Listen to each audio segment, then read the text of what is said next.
Acontece que os bastidores eram muito mais intensos do que se parecia. Veio à tona que a ex-assessora da ex-primeira-dama Michelle Obama estava mandando mensagens de texto pressionando. E pasmem, o superintendente da polícia, o Ed Johnson, não foi consultado antes da notícia vir a público. E aí uma reviravolta surgiu. Ele veio a público em uma coletiva, uma multidão de meios de comunicação e disse assim: olha, nós descobrimos sobre isso quando todos vocês souberam.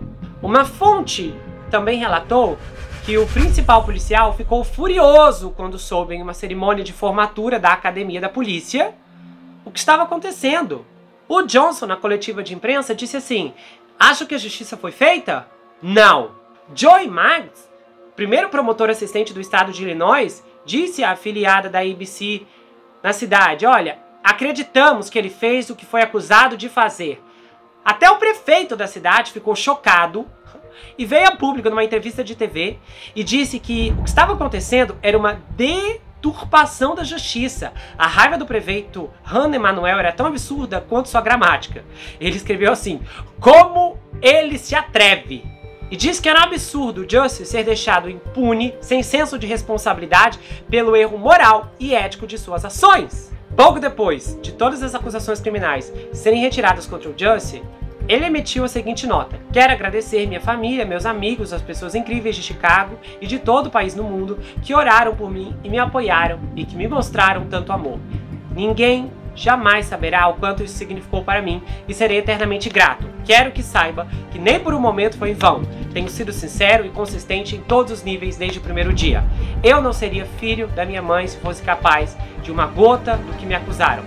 Este tem sido um momento incrivelmente difícil e honestamente um dos piores de toda a minha vida. Sou um homem de fé e tenho conhecimento da minha história e não traria minha família, nossas vidas ou movimento através de um incêndio como este. Agora eu não gostaria de nada mais do que voltar ao trabalho e seguir em frente com a minha vida. Mas não se engane, sempre continuarei lutando por justiça e igualdade para pessoas marginalizadas em todos os lugares. Obrigado pelo apoio, fé e obrigado a Deus. Que Deus abençoe a todos vocês. Jussie, que nunca havia falado de Deus até então, emitiu uma série de declarações com cunho religioso. E os advogados dele tiveram a coragem de dizer publicamente que a polícia tinha que ir atrás dos dois irmãos e prendê-los. E os irmãos rebateram e falaram: peraí, mas a gente está com o cheque dele aqui de 3.500. Fizemos exatamente o que ele pediu, como assim? Aí os advogados disseram assim: ai, mas é que vocês eram os treinadores dele. Esse cheque foi para nutrição e treinamento. Muito do que aconteceu parece ter sido uma história gerada por um advogado, enquanto aqueles dois caras, os irmãos, estavam sob custódia. Gloria Smith criou toda essa narrativa e o departamento de polícia tomou isso como evangelho. Enquanto a imprensa continuava calada, outros proeminentes, não vinculados à imprensa tradicional, disseram: peraí, então agora os advogados estão reconhecendo que ele conhecia os irmãos, que os irmãos de fato trabalhavam com ele como personal trainer, que ele deu um cheque. Então por que quando ele foi atacado ele não disse imediatamente à polícia: olha, foram meus dois personal trainers que me atacaram? Peraí, por que ele disse que eram brancos, homens brancos que o atacaram? Peraí, ele conhecia os irmãos, ele não disse que conhecia, ele não disse qual era a cor deles. A mentirada ficava cada vez pior a cada declaração do Jussie. As autoridades policiais ficaram perplexas com a ação da promotoria porque eles disseram: peraí, eles destruíram 3 semanas sólidas de um trabalho policial envolvendo um esquadrão de detetives. O segundo vice-presidente da Ordem Fraternal da Polícia, Martin Praby, também disse assim, que os procuradores do estado estavam agindo por motivos contraditórios e que a procuradora, a Kim Foxx, tomou essa decisão sozinha, quando antes disso ela já tinha se recusado a participar do caso. Aí ele falou: recusar a si mesma, mas não sua administração, é uma distinção sem diferença. Que subalterno vai contra a vontade de seu chefe? Nisso, o Kevin Graham pediu ao procurador dos Estados Unidos de Chicago, John Lausch, que iniciasse uma investigação sobre a procuradora de que ela interferiu na investigação policial das alegações de crime de ódio contra o Smollett. O pedido veio em resposta à revelação de mensagens de texto que mostravam que a Kim Foxx havia tentado fazer com que o FBI assumisse o caso após sua apresentação a um parente do Justin pela ex-chefe de gabinete da ex-primeira-dama Michelle Obama. E essas mensagens vazaram. E era da seguinte forma: tentando descobrir a logística, vou mantê-la informada. A Kim Foxx. Aí, a parente do Justin escreveu o seguinte: meu Deus, isso seria uma grande vitória. E aí a Kim Foxx respondeu o seguinte: não dou garantias, mas estou tentando. E a parente respondeu: eu entendo, agradeço o esforço. Outras mensagens obtidas pelo Tribune mostraram que a troca foi organizada pela proeminente advogada de Chicago, Tina Chan, que foi diretora executiva também do Conselho de Mulheres e Meninas da Casa Branca, além de servir a Michelle Obama. No meio dessa tempestade de fogo, especialistas começaram a analisar outras histórias semelhantes ao do Jussie que estavam tomando força muito antes dele. Pouco antes das eleições americanas de 2016, a Igreja Batista Hopewell, de 111 anos, foi atacada com fogo e pichações que diziam: vote Trump. A mensagem política do vandalismo é obviamente uma tentativa de influenciar a opinião pública sobre as próximas eleições, disse na época um deputado democrata, Benny Thompson. Acontece que depois que a imprensa repercutiu isso volumosamente, veio à tona que o incendiário era Andrew McClinton, de 48 anos, um membro afro-americano da própria igreja. Depois, Hey Trump e F.J. Church foram pintados com spray na igreja episcopal de St. David, em Indiana, após a eleição. Depois de muita repercussão no mesmo estilo, veio à tona que quem realizou a pichação foi o tocador de órgão gay da igreja que havia feito aquilo. Aí, para se explicar, George Nathaniel, de 26 anos, disse assim: eu acho que um dos fatores que me levaram a cometer o ato foi que eu queria que outras pessoas ficassem assustadas comigo. Nisso, Yasmin Sweet, de 18 anos, disse à polícia que 3 partidários do Donald Trump a assediaram e tentaram roubar seu hijab em um trem na cidade de Nova York. Logo depois, esse crime desmoronou em 1º de dezembro, 2 semanas depois, quando ela admitiu que inventou tudo porque tinha saído até tarde bebendo com amigas e estava com medo de que seu pai egípcio muçulmano ficasse com raiva. A Western Michigan University, em Ypsilanti, foi vandalizada por meses por pichações que diziam "Deixe-nos" e KKK, que é uma referência a Ku Klux Klan. E então descobriu que quem fazia as pichações era um ex-aluno afro-americano chamado Ed Carlin, de 29 anos, que acabou sendo pego. O chefe de polícia da universidade disse assim: nossa, foi totalmente egoísta. Não foi impulsionado pela política. Não foi impulsionado pela raça. Ele queria chamar a atenção. Nisso, mais de 2.000 ameaças de bomba a instituições judaicas, incluindo a Embaixada de Israel em Washington, D.C., foram feitas nos primeiros 3 meses de 2017. E o Maiton Feister, chefe executivo do Centro Comunitário Judaico, disse assim: isso é minha opinião, de que é uma declaração de onde estamos neste país. Pasmem, em março de 2017, uma prisão foi finalmente feita e foi revelado que muitos desses incidentes, essas ameaças, foram provocadas por um judeu israelense americano de 19 anos chamado Michael Rowe David Kadar. Ele havia sido rejeitado pelas forças de defesa de Israel por problemas de saúde mental e alegou em sua defesa que tinha um tumor no cérebro. As ameaças que não vieram dele, especificamente 8, foram obra de John Thompson, de 32 anos, que tentava incriminar uma mulher que havia terminado com ele. E pasmem, o Joan Thompson era um jornalista afro-americano que havia sido demitido do Intercept por inventar fontes e histórias. Em resposta à sua demissão, ele culpou a mídia branca de Nova York e alegou que seus editores eram racistas. Nisso, 5 candidatos a cadetes afro-americanos foram bombardeados com discursos de ódio nos quadros de mensagens da escola preparatória da Academia de Força Aérea em setembro de 2017.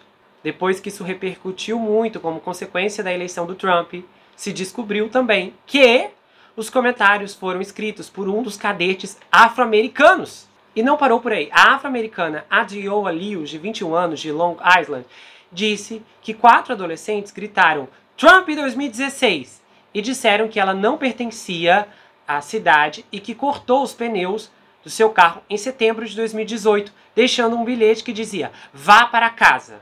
A notícia correu dramaticamente, até que veio à tona que ela admitiu ter inventado a história e colocado a nota em seu próprio carro.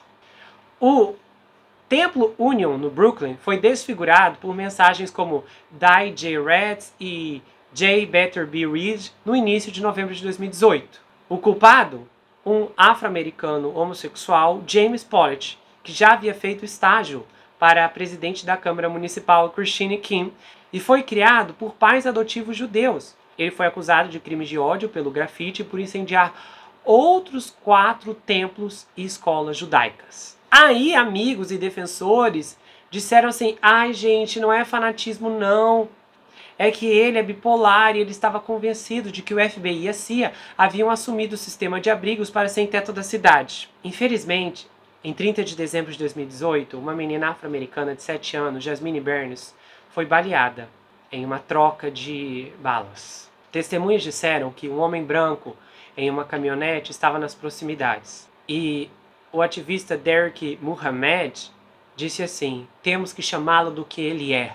Os afro-americanos estão sendo alvos nesse país". E a deputada Sheila Jackson Lee, uma democrata do Texas, insistiu: "Não tenho medo de chamar isso do que parece ser um crime de ódio". Mas a investigação, surpreendentemente, levou à prisão de 2 afro-americanos, Eric Blair e Larry DeWolford, que a polícia revelou ter atirado no carro em que a garota estava em um caso de identidade equivocada. Nisso, na véspera do Ano Novo, 3 igrejas de Savannah e um museu de direitos civis foram vandalizados, aumentando o espectro de um crime de ódio. Aí veio à tona que um afro-americano chamado David Smith III jogou tijolos pelas portas. Em janeiro de 2017, a polícia de Gambers, Maryland, identificou uma mulher afro-americana de 14 anos como responsável por enviar uma violenta ameaça racista contra sua escola, usando uma conta no Twitter fingindo que fazia parte da KKK.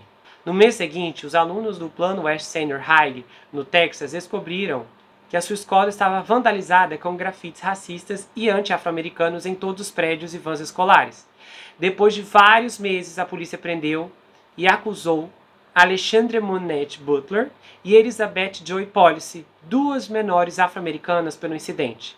Elas foram flagradas vandalizando a escola. Uma menina afro-americana de 5 anos em Grand Rapids iniciou uma busca policial frenética depois que ela disse à sua família que um homem branco no bairro havia feito necessidades em cima dela e a chamou de um insulto racista. Aí, pasmem, um homem branco de 60 anos foi preso. Aí logo depois veio à tona que a menina e os seus amigos inventaram a história. A retirada de todas as acusações contra o Jussie Smollett provocou o mais recente e mais intenso confronto entre a procuradora do estado de Coke, a Kim Foxx, e os policiais de Chicago na época.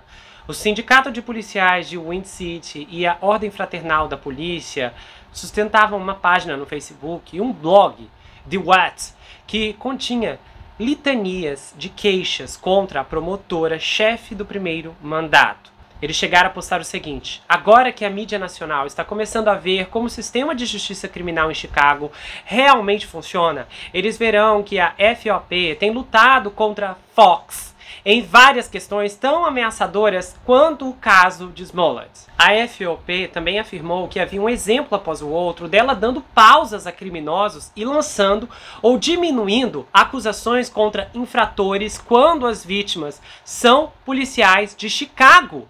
Na época, uma indignação recente acabou sendo o homicídio sem sentido do policial de folga de Chicago, John Rivera, que foi baleado na época quando Maynard Jackson supostamente abriu fogo contra o primeiro homem hispânico com quem ele entrou em contato após uma briga em um local, especificamente o McDonald's.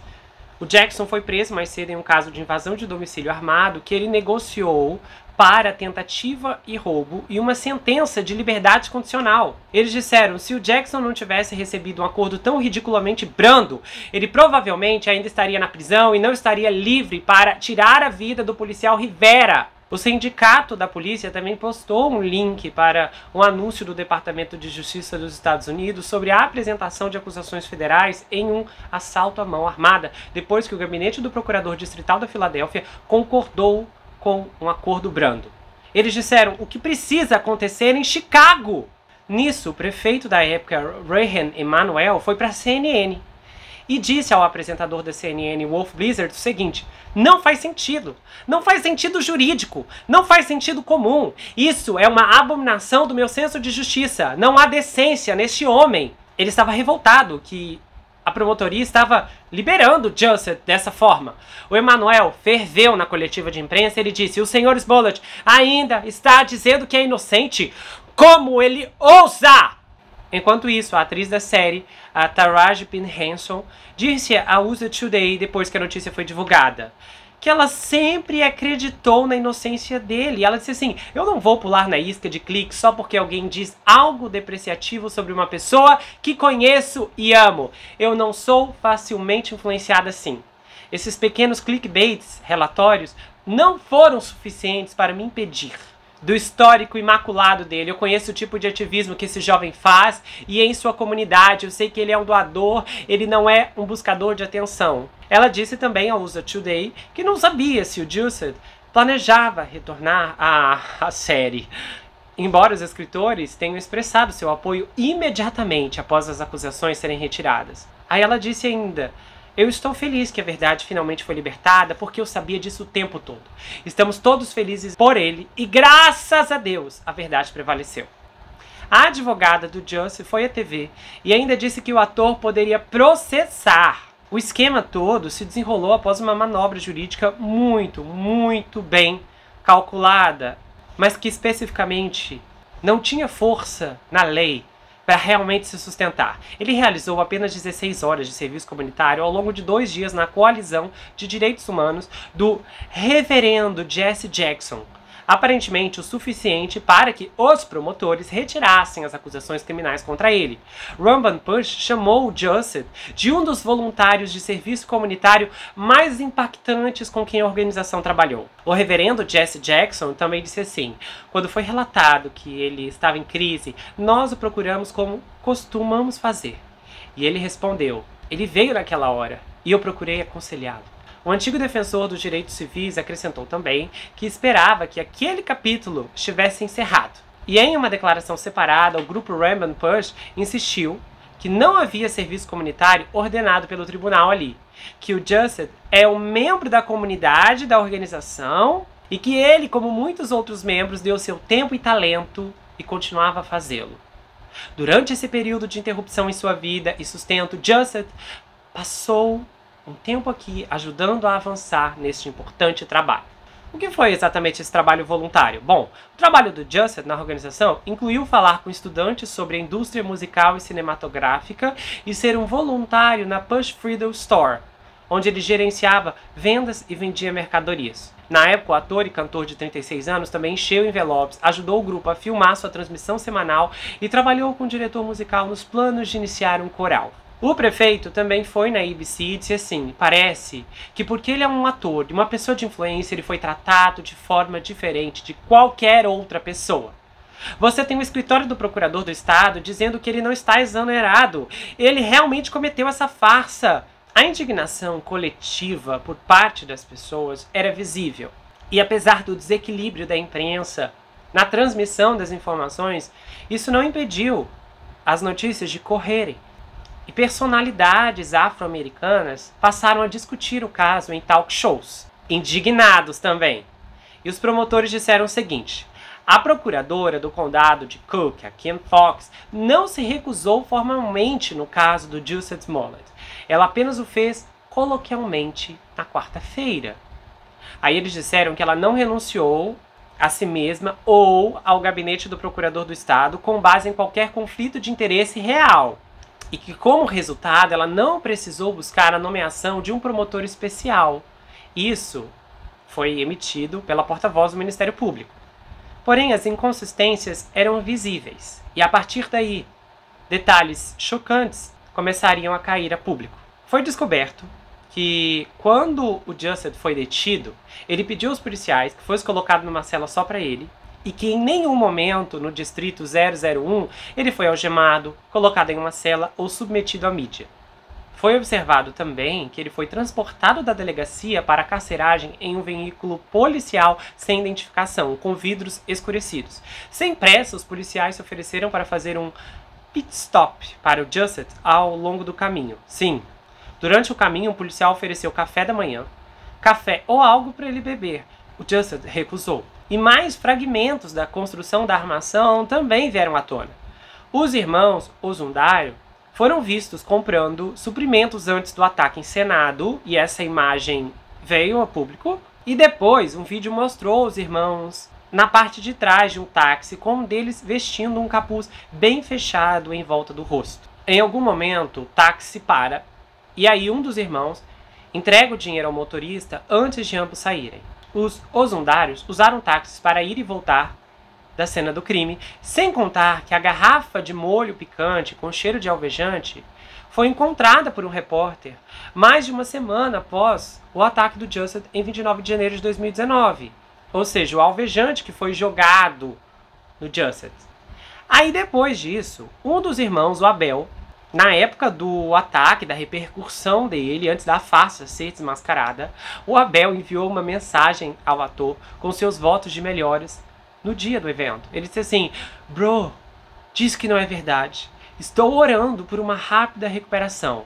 Aí ele colocou assim: S-T é selvagem. Só que a corrupção da procuradora, da Kim Foxx e do seu escritório estava repleta de camadas. Dados analisados pelo Chicago Tribune mostraram que o escritório da procuradora democrata retirou todas as acusações em 29,9% dos casos criminais em seus primeiros 3 anos como procuradora do condado de Cook, em comparação com os 19,4% nos últimos 3 anos da ex-promotora Anita Alvarez no cargo.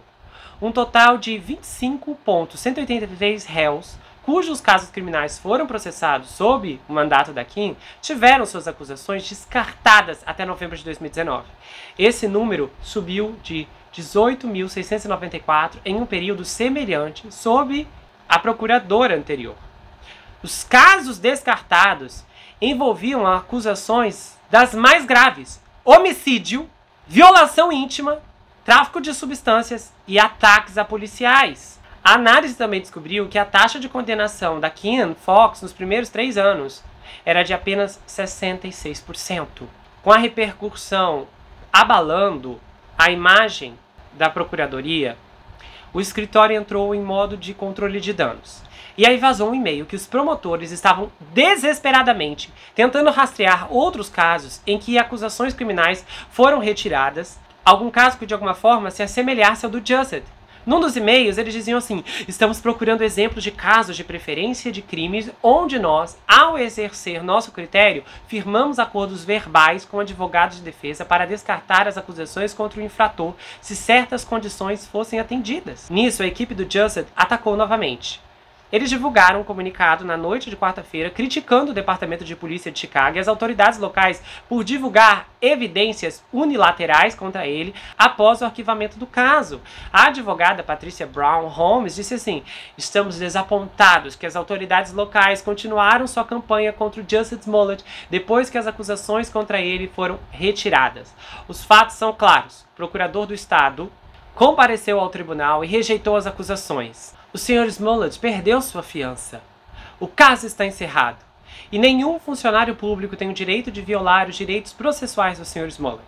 Aí, em 28 de março, uma organização que representa cerca de 2.700 promotores em todo o país denunciou a Procuradoria do Condado de Cook, a Kim Foxx, em Chicago, por suas ações no caso do Jussett. A Associação Nacional de Promotores Distritais, em um comunicado, disse o seguinte: primeiro, quando o promotor-chefe se recusa, a recusa deve-se aplicar a todo cargo, não apenas ao promotor eleito ou nomeado. Isso é consistente com as melhores práticas para promotores em todo o país. Segundo os promotores, não devem seguir conselhos de amigos politicamente conectados do acusado. Cada caso deve ser abordado com o objetivo de justiça para as vítimas, protegendo os direitos do réu. Terceiro, quando o promotor procura resolver um caso por meio de desvio ou alguma outra alternativa à acusação, isso deve ser feito com reconhecimento de culpa por parte do réu. Um caso com os efeitos consequentes do Sr. Smollett não deve ser resolvido sem a constatação de culpa ou inocência. E aí a declaração continuou. Quanto a eliminar o registro do Sr. Smollett nesse estágio imediato, é contrário à transparência. A aplicação da lei agora não será capaz de reconhecer que o Sr. Smollett foi indiciado e acusado desses crimes horríveis e o registro completo do que ocorreu ficará para sempre escondido da vista do público. E a polícia de Chicago continuou furiosa. As autoridades, irritadas com a decisão abrupta e em grande parte inexplicável dos promotores de retirar todas as acusações contra o Jusset, planejavam dar ao ator uma conta pelo custo da investigação. O porta-voz do departamento de polícia, o Anthony Gangler, disse assim: a cidade de Chicago enviará uma conta ao Sr. Smollett.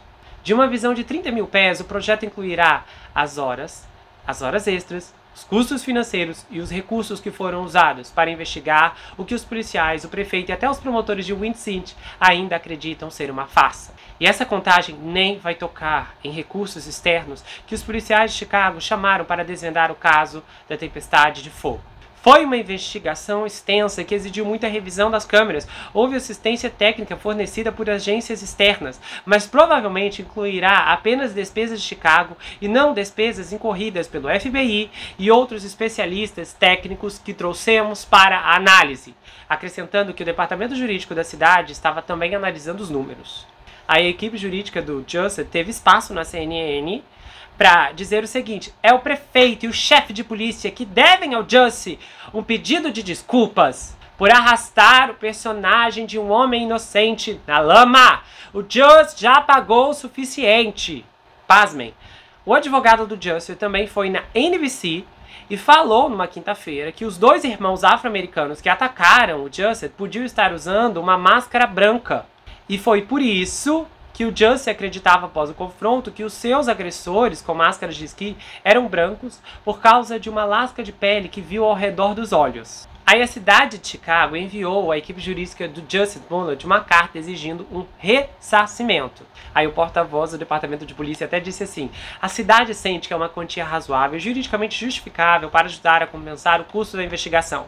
O próximo passo é o Sr. Smollett tomar imediatamente providências para reembolsar a cidade e aos contribuintes pelo custo. A cidade de Chicago e o departamento de polícia de Chicago levam a sério aqueles que fazem declarações falsas à polícia, desviando recursos de outras investigações e minando o sistema de justiça criminal. Mais de 2 dúzias de detetives e policiais participaram da investigação, passando semanas investigando suas falsas alegações, incluindo um número substancial de horas extras. Em última análise, a investigação policial de Chicago revelou que você conscientemente apresentou um relatório falso e de fato orquestrou seu ataque. A cidade está dando ao Smollett uma semana para desembolsar uma ordem de pagamento ou cheque administrativo certificado R$ 130.106,15.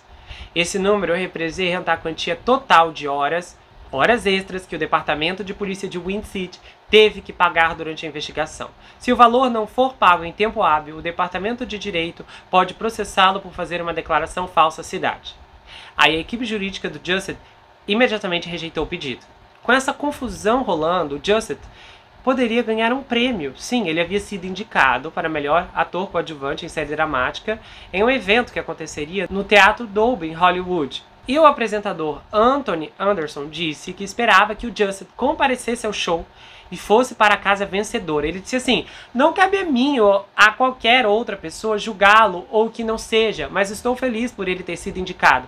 Espero que ele ganhe, porque eu estaria interessado em ouvir o seu discurso. Um dia antes, o Jusset disse a repórteres que estava pronto para voltar ao trabalho na série. Quando essa declaração ecoou, o episódio da série seria exibido no dia seguinte e atingiu sua pior audiência de todos os tempos. 3,97 milhões de espectadores sintonizaram. Aí a advogada dos irmãos, a Gloria Smith, disse o seguinte: eu fiquei chocada, eu não podia acreditar que ele estava dizendo isso. O Jusset não compareceu à premiação e o Chris Rock, que participou, fez uma piada do caso. O Jusset não ganhou o prêmio. Aí o CNL, que é um programa de comédia de sketches que passa toda semana nos Estados Unidos, fez uma piada mostrando o Jusset encenando mais 2 ataques. E aí Tracy Morgan falou sobre o Jusset na noite da segunda-feira em uma piada sobre conseguir um papel em Perry, onde tudo o que ele tinha que fazer era não fingir um crime de ódio. As piadas do comediante sobre o ataque do Jusset surgiram logo no início da sua aparição no talk show do Jimmy Fallon. E aí, a Ordem Fraternal da Polícia de Chicago e um grupo de chefes de policiais suburbanos anunciaram na quinta-feira um voto de não confiança contra Kim Foxx devido ao tratamento do seu escritório no caso do Jusset e em outros casos criminais. Eles disseram assim: nós não podemos mais suportar isso. Kim Foxx precisa renunciar e ela deve fazê-lo imediatamente. Ela está colocando os criminosos de volta nas ruas durante o processo. Ela não está acusando essas pessoas e está permitindo que eles voltem a cometer crimes. Em uma declaração respondendo aos pedidos dos policiais por sua renúncia, a Kim defendeu seu registro. Ela disse assim: eu fui eleita pelo povo de Cook County para buscar segurança da comunidade, prevenir danos e defender os valores de justiça e igualdade. Eu estou orgulhosa do meu recorde em fazer isso e pretendo fazê-lo até o final do meu mandato. Se as pessoas assim o desejarem no futuro também. O que aconteceu? Em 11 de abril, a cidade de Chicago apresentou uma queixa civil contra o Jusset por sua recusa em reembolsá-los por pagamentos de horas extras a policiais que investigaram a farsa do seu crime de ódio. E enquanto isso acontecia, o Jusset estava de férias no Havaí. Nesse ponto, o gabinete da procuradora do estado de Chicago era motivo de chacota nacional, enquanto políticos, comediantes, acadêmicos, especialistas em direito e cidadãos comuns criticavam o tratamento do caso contra o Jusset. E a Kim Foxx usava o título de a primeira mulher afro-americana eleita para servir como procuradora do condado de Cook. Na esteira dessas críticas, a Kim afirmou que não podia administrar um escritório impulsionado pela raiva e pelo sentimento público. Ela acrescentou que os postes de gol mudavam e que quando uma afro-americana assumia o cargo de promotor-chefe, isso de alguma forma incomodava. Então ela estava dizendo que todas as críticas a ela eram motivadas por animosidade racial. Só que os críticos rebateram e disseram: peraí, as pessoas que estão criticando a sua manipulação no caso do Jusset não são todas brancas. Na verdade, a maioria são afro-americanos. Não se trata de raça, trata-se de ética jurídica básica. Aí, em 16 de abril, vazou outra bomba. Novas mensagens de texto revelaram que a promotora de Chicago, a Kim Foxx, estava se intrometendo no caso do Jusset quando disse que não. Semanas depois que ela alegou que havia se recusado a pegar o caso. Em uma mensagem ela disse assim: me recuso, mas quando as pessoas nos acusam de sobrecarregar os casos, 16 contagens em uma classe de 4 se tornam prova A.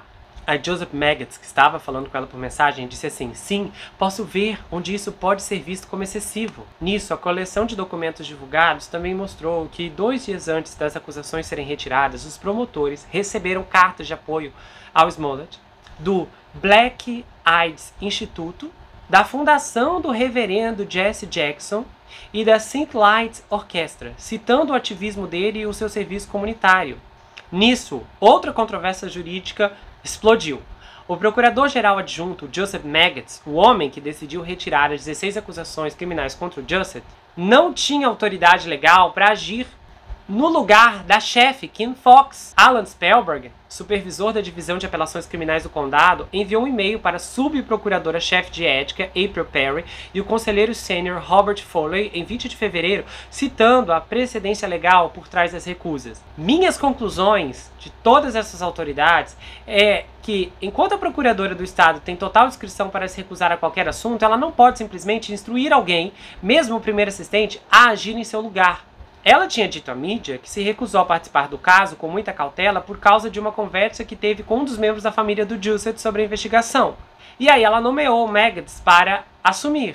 Só que na verdade essa conversa ocorreu entre a ex-assessora da Casa Branca, Tina Chan, que entrou em contato com a Kim Foxx em nome da família do Jusset para pedir que o FBI se envolvesse, porque eles estavam preocupados que o Departamento de Polícia de Chicago estivesse vazando informações sobre o caso para a imprensa. Uma recusa legítima para evitar conflito de interesse exigiria que todo o escritório da Kim se retirasse do caso e eles precisariam nomear um promotor especial. Com a chapa pegando fogo, em 18 de abril, 3 executivos da Procuradoria do Condado da Kim, incluindo o diretor de ética, pediram demissão.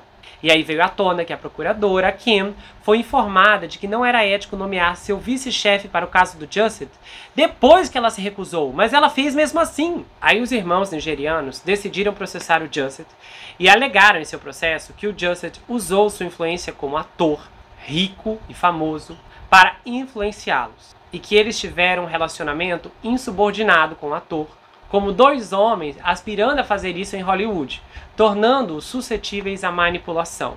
Também vazou que o elenco da série de Império estava implorando para que o Jusset fosse permitido na próxima temporada do programa, alegando que ele era inocente e cheio de integridade.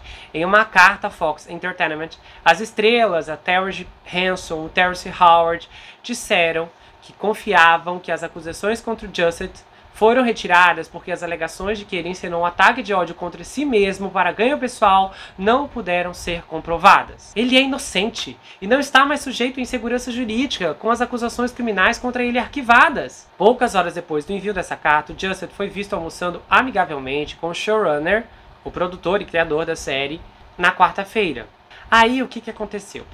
O juiz do condado de Cook, Mark Martin, criticou a Kim Fox em uma audiência no tribunal em 11 de abril pela manipulação dela no caso de conduta desordeira de Candace Clark, de 21 anos, onde ela solicitou que a Candace obtivesse um processo adiado. Aí ele disse assim: eu gostaria de saber por que a senhorita Clark está sendo tratada de forma diferente do Jusset.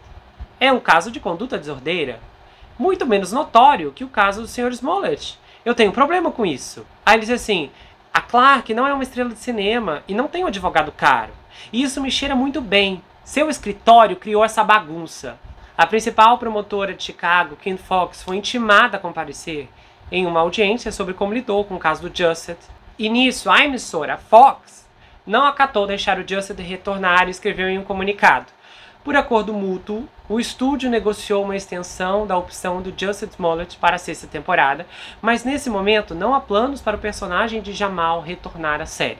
Aí, um porta-voz do Jusset disse assim ao The Post: fomos informados de que o Jusset não estará na série no início da temporada, mas ele aprecia que eles estenderam seu contrato para manter o futuro de Jamal aberto. Nisso, a promotoria teve a proeza de selar os documentos do caso e a cidade reagiu e disse: não, a gente quer ler esses relatórios. Aí o juiz foi e mandou romper o selo sobre os arquivos. Em maio, mais de 2.000 documentos da promotoria explodiram a olhos nus. Os promotores de Chicago estavam tão ansiosos para proteger o Jusset que deram um passo eticamente questionável de dizer aos policiais para pararem de investigá-lo, e até deixaram os advogados do ator ditarem o que dizer no tribunal ao retirar as acusações. Risa Lanier, chefe do Departamento de Processos Criminais, enviou uma mensagem à advogada do Jusset, a Patricia Brown, em 25 de março, na véspera das acusações serem retiradas. Ela disse assim: ainda estamos pulando em torno da linguagem para usar no tribunal amanhã. Assim que eu receber o rascunho final, eu enviarei para você. 5 horas depois, ela enviou o rascunho da declaração pedindo desculpas. Desculpe o atraso. Aí, a advogada do Jusset reclama que o rascunho da declaração faz parecer muito que o Jusset estava fazendo um acordo, como se as acusações estivessem sendo retiradas em troca dele fazer 15 horas de serviço comunitário. O promotor fez o ajuste solicitado, acrescentando em um texto de retorno: vou declarar isso em vez disso. Isso não indica ou sugere que ele tenha feito algo a pedido do Estado. Aí a advogada do Smollett respondeu: gosto deste, obrigado. E não acaba por aí. Pouco depois de um grande júri entregar a acusação de conduta desordeira de 16 acusações contra o Jusset, os policiais foram informados pela promotoria que eles não podiam mais investigar o crime. E nisso, a equipe do Jusset estava de alguma forma sustentando boatos que ele voltaria para a parte final da temporada de Império. Isso porque a Fox anunciou que a 6ª temporada do programa seria a última. E a Fox disse: não, ele não vai voltar. Aí o criador da série, o Daniels, confirmou que o ator não retornaria, também admitiu que não leu a cobertura de notícias em torno do caso, porque estava muito ocupado apagando incêndios. E ele falou também que decidiu se distanciar do Jusset e da polêmica, porque isso estava afetando sua vida pessoal. Ele falou assim: claro, há alguma dúvida. E eu estou lhe dizendo isso porque eu amo muito. E essa é a tortura em que estou agora. Porque literalmente, se isso acontecesse com seu filho, como você se sentiria? Você se sentiria, por favor, Deus, por favor, permita que haja aquele vislumbre de esperança de que há alguma verdade nessa história. E é por isso que tem sido tão doloroso. Foi uma torrente de dor. Tive que me desapegar e parar de ligar para ele porque estava tirando o tempo que tenho para meus filhos, o tempo que tenho para meu parceiro. Isso estava afetando meu espírito e outros shows, tudo. E aí um juiz chegou à conclusão que a procuradora do estado, a Kim, e o seu escritório estragaram completamente o caso do Jusset. E então ele declarou que estava nomeando um promotor especial que poderia apresentar novas acusações contra o ator. Em uma decisão contundente, o juiz Michael Toman escreveu que o caso do Jusset estava repleto de irregularidades sem precedentes que justificavam a nomeação de um advogado independente para restaurar a confiança do público na integridade do sistema de justiça criminal. Ele ainda repreendeu o tratamento do caso pelo escritório da Fox e o quanto ela se desviou da prática padrão. Ele disse assim: o caso do Jusset é verdadeiramente único entre os inúmeros processos judiciais ouvidos nesse prédio. Um caso que supostamente foi apresentado e supervisionado por um promotor que substituiu nosso procurador do estado devidamente eleito, que na verdade foi nomeado ao escritório fictício sem existência legal. Aí a Kim Fox disse assim: eu respeitosamente discordo da conclusão do tribunal de que na ausência de qualquer conflito, a nomeação de um promotor especial é necessária. Aí April Perry, que atuou como diretora de ética da Kim Fox, disse assim: o meu conselho foi que o primeiro assistente Joseph Maggots buscasse a aprovação do tribunal e solicitasse a nomeação de um procurador especial de Estado para este assunto. Eu preparei uma moção em ordem nesse sentido e enviei por e-mail ao primeiro assistente em 20 de fevereiro. E aí, pouco depois dela enviar esse e-mail, o primeiro assistente informou que a procuradora Fox determinou que a moção e a ordem não deveriam ser arquivadas. Nisso, houve outro evento que inflamou o país. Um grupo de meninos brancos da sexta série emboscou uma garotinha afro-americana, a Mary Ellen, de 12 anos, durante o recreio na segunda-feira, quando ela estava prestes a usar o escorregador no playground da Emmanuel Christian School em Fairfax, na Virgínia. Quando a imprensa ficou sabendo, eles foram atrás de tudo e todos para entrevistar. E a garotinha deu uma entrevista na TV e contou sua aprovação. Ela disse: sabe, eles disseram que o meu cabelo era uma fralda e que eu era feia. E aí ela disse também que um dos meninos cobriu a boca dela e outro segurou suas mãos atrás das costas, enquanto o terceiro cortou seus dreadlocks com uma tesoura, e que eles continuaram rindo e xingando ela, e que eles a chamaram de feia e disseram que ela não deveria ter nascido. E que aí, quando a campainha tocou, eles saíram correndo e rindo, e ela ficou ali sentada, em lágrimas. A terrível luta durou cerca de 5 minutos. E não está claro onde a equipe da escola estava no momento do ataque. Os mesmos 3 colegas que intimidaram ela no começo do ano anterior haviam roubado seu almoço e xingado seu nome. A pré-adolescente era uma estudante nota A e violinista, e ela não contou o que aconteceu à família até quarta-feira, quando a sua avó, Cynthia Allen, notou que o cabelo da sua neta estava mais curto. E aí a Cynthia Allen disse assim: é muito doloroso, eu quero vê-los fora da escola, eu quero ver algo feito. E aí a família se reuniu com os administradores da escola na manhã de quinta-feira para abordar um incidente perturbador. E eles também relataram isso à polícia do condado de Fairfax. O diretor da escola, o Steven Danish, disse que os administradores estavam profundamente perturbados com as alegações e que a escola estaria investigando. Quando a história começou, políticos e ativistas se enfureceram. E rapidamente o presidente Trump foi culpado, e a população branca, e o racismo sistêmico. E a história ficava cada vez mais comovente à medida que a garota concedia entrevistas e os pais estavam ao lado dela, arrasados. O interesse fervoroso da mídia transformou o incidente regional em uma crise nacional, apresentada de forma proeminente e crítica em reportagens televisivas da NBC, MSNBC, CNN, CBS, além de vários meios de comunicação impressos e online. E então veio uma bomba, uma virada chocante. Nenhum ataque havia acontecido. Nada. Era mentira. Ela não aguentou a farsa e confessou que ela cortou o próprio cabelo e jogou a culpa nos garotos, porque ela não sabia como se justificar para os pais pelo corte. A imprensa veio abaixo depois desse evento. Os pais da menina emitiram um comunicado dizendo: olha, para esses meninos e seus pais, nós pedimos sinceras desculpas pela dor e ansiedade que essas alegações causaram. Para a comunidade em geral, que se uniu em apoio tão apaixonado à nossa filha, pedimos desculpas por trair sua confiança. Nisso, o autor de autoajuda online, Darryl Jackson, escreveu no Instagram, sob uma foto da Emery Allen, o seguinte: Justin realmente é um criador de tendências. Aí o próprio Justin foi lá e respondeu: com todo respeito, irmão, vocês podem me zoar o quanto quiserem, mas a minha história nunca mudou e eu não menti sobre nada. Vocês podem continuar sendo desinformados, ovelhas internalizadas que acreditam numa prova real que os mentirosos alimentam, ou você pode ler os documentos reais. De qualquer forma, vou ficar bem. Nisso, Justin entrou com uma ação contra a cidade de Chicago, alegando que ele foi vítima de um processo malicioso que lhe causou danos econômicos substanciais, bem como danos à reputação, humilhação, angústia mental e sofrimento emocional extremo. Nos documentos do tribunal, os advogados do Justin disseram que o Departamento de Polícia de Chicago e outros funcionários da cidade envergonharam e condenaram publicamente o Justin.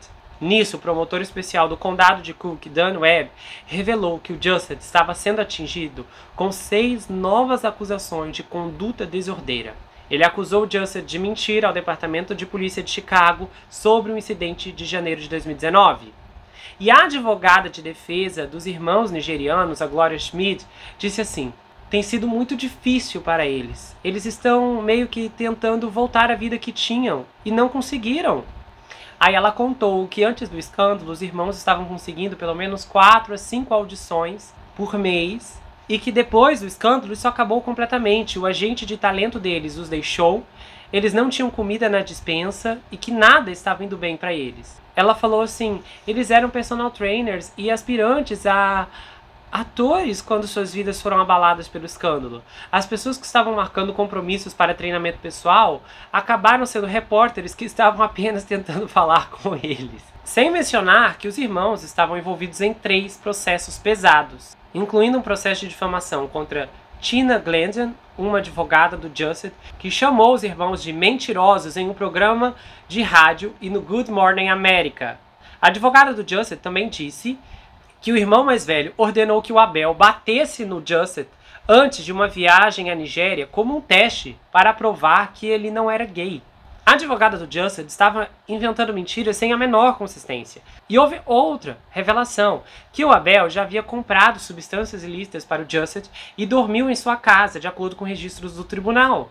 E aí, advogados do Justin continuaram com suas difamações. Eles disseram que os irmãos estavam no negócio de tráfico de esteroides ilegais da Nigéria e que os 3.500 que o Justin pagou aos irmãos foram para pílulas rápidas e não para encenar um crime de ódio. E aí mais informações dos bastidores da série antes do falso ataque vazaram. Parece que o relacionamento do Justin com o criador da série, o Daniels, já era inexistente e tenso antes mesmo do incidente. Um ponto de discórdia era que o Daniels queria que o músico R. Kelly escrevesse músicas para o personagem do Justin na série e até sugeriu que o R. Kelly trabalhasse no próprio álbum do Justin. Mas parece que o Justin não queria nada com o R. Kelly, que já tinha uma má reputação na indústria na época. E aí o Justin pôs o pé no chão e falou: não, não quero.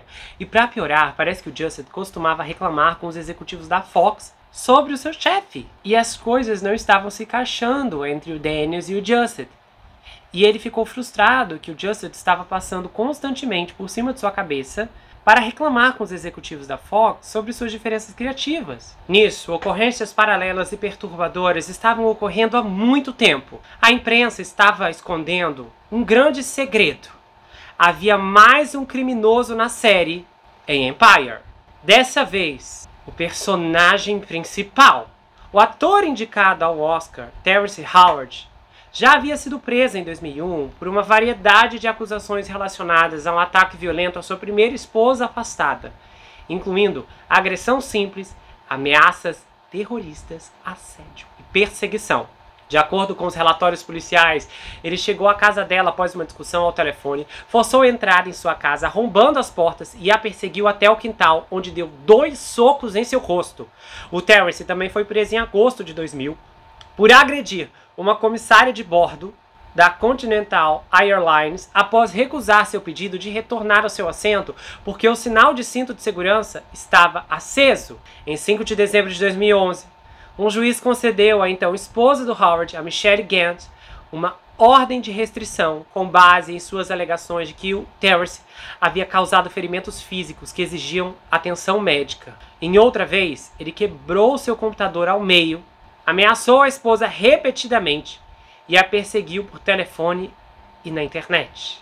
E pasmem, em agosto de 2013, ela teve que obter uma segunda ordem de restrição contra ele depois de comparecer ao tribunal com o olho roxo de um soco que ele deu nela. Nada disso provocou qualquer faísca na carreira do ator. E depois de muitas tentativas legais e manobras para derrubar o caso, o Jussett finalmente foi a julgamento, em 29 de novembro de 2021. Na abertura, o advogado do Jussie Smollett disse que o ex-astro de Empire foi uma verdadeira vítima, enquanto os promotores disseram que ele encenou um crime de ódio durante os argumentos iniciais do julgamento. O promotor falou assim, o Dan Webb. Jussett enviou uma mensagem de texto para os irmãos que dizia: eu quero que você me ataque, mas quando você me bater, eu quero que você recue um pouco, porque eu não quero me machucar seriamente.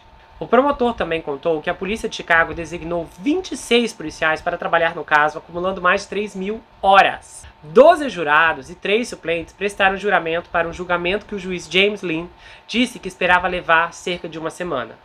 Ao longo dos dias, houve interrogatórios e depoimentos. Um dos irmãos, o Abimbola, disse aos jurados do tribunal que o Jussett dirigiu quase todos os aspectos do ataque falso, desde os insultos raciais e homofóbicos que ele e o seu irmão usariam até quem deveria lançar os socos. Ele explicou que o Jussett queria que ele fingisse bater nele. E ele falou assim, eu concordei em fazer porque, mais importante, eu me senti em dívida com ele.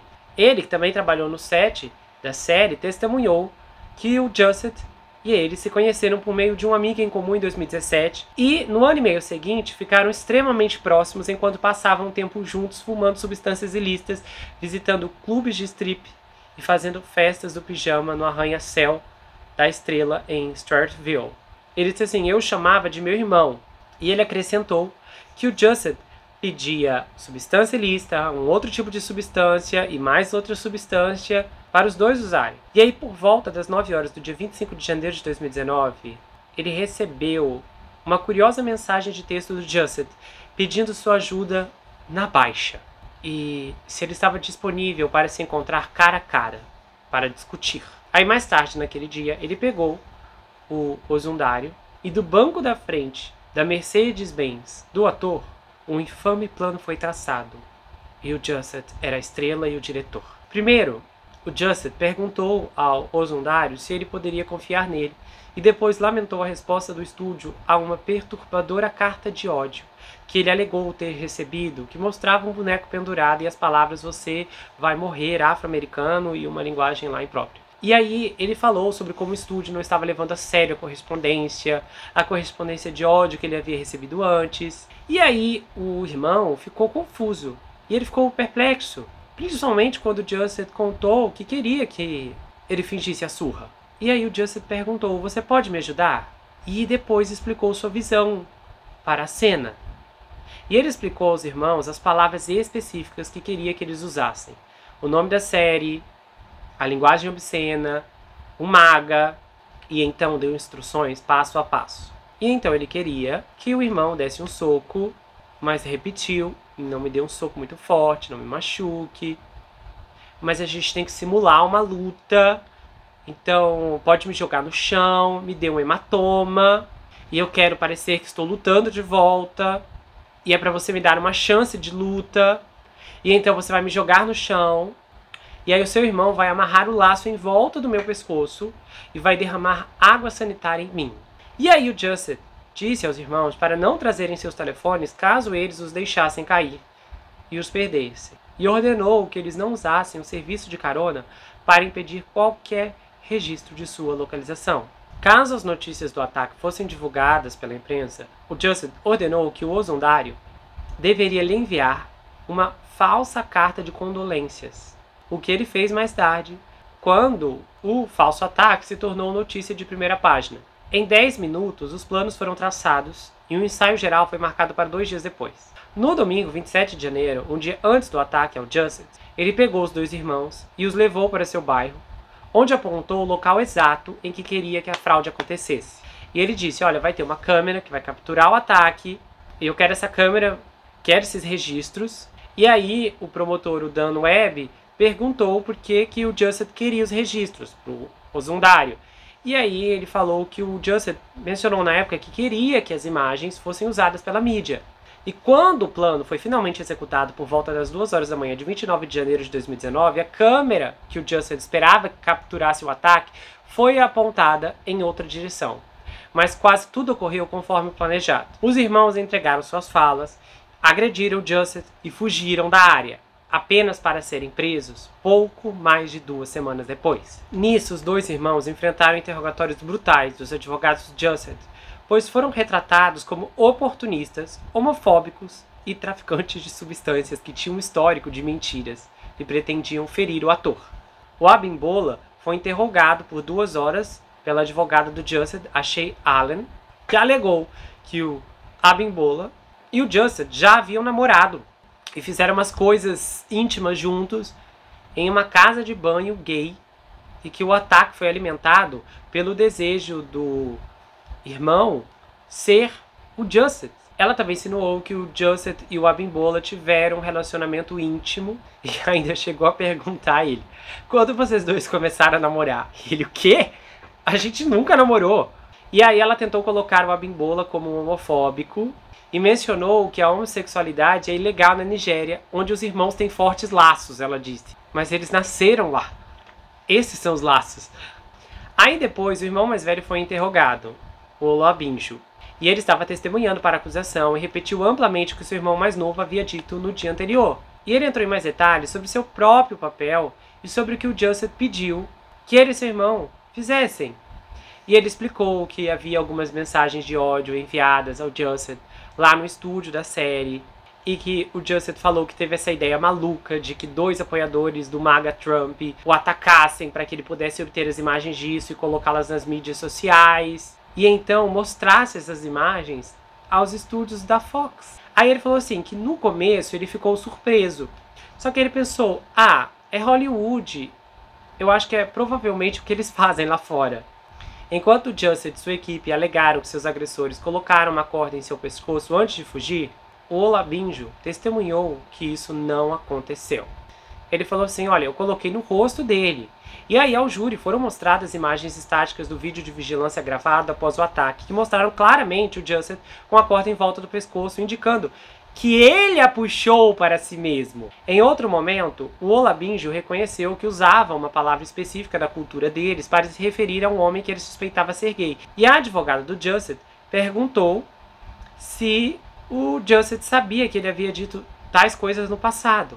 E aí nisso, o juiz James Lynn chamou a linha de interrogatório de colateral na frente do júri, indicando que não tinha qualquer relevância para o crime pelo qual o Jussett estava sendo julgado, porque era de um evento passado. E aí a advogada pediu uma barra lateral.